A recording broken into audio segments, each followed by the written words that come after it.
A lot more than I thought he was going to be able to do, which that was encouraging. How does that affect your game planning? I mean, are you going forward assuming it's him or having a plan B for those other guys? Well, we're cautiously optimistic it's going to be him, but you have to plan.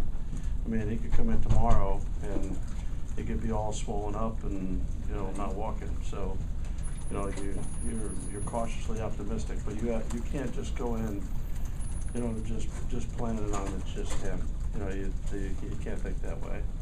So, you know, we're geared towards, you know, multiple options here. And fortunately, in the bye week, you have enough time to make those plans. It would be it would be pretty rough to try to plan something like this in a 1 week time frame. Who would start if John doesn't? Jacoby. Is it any reasoning for that in the past week, or how did you guys come to that decision? He would be just based off of their performance and games in practice.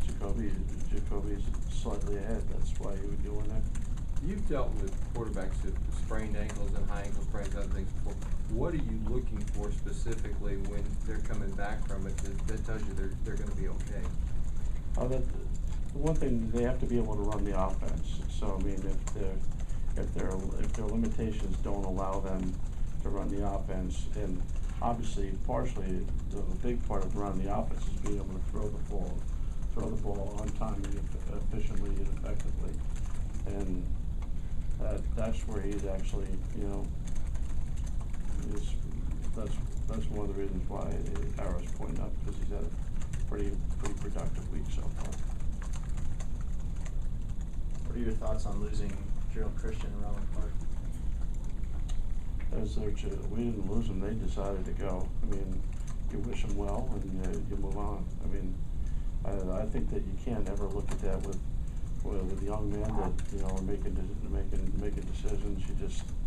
That's a decision they make. You wish them well, and you don't wish bad on anyone. You move on.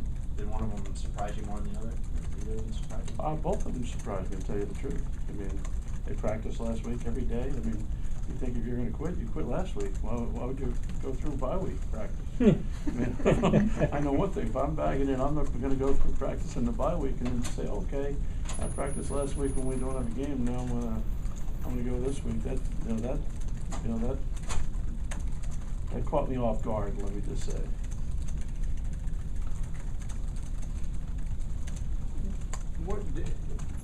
Will was talking about that you guys went back to doing a lot of fundamental stuff last week. What did you see in particular of what you were able to do that you thought was a step in the right direction? Well, we had a lot of things to clean up. You know, after the last 3 games where things didn't go very well, especially offensively.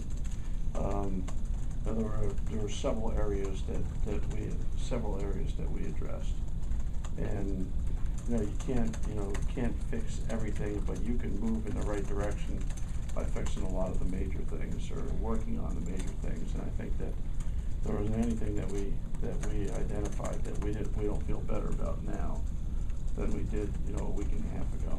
Did the timing come of the bye week come at a good time to get some teaching in that maybe was necessary, etc.?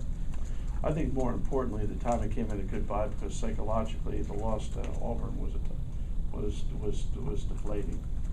And I think that anytime you're coming off of, hey, look, Alabama and LSU, they whooped us pretty good.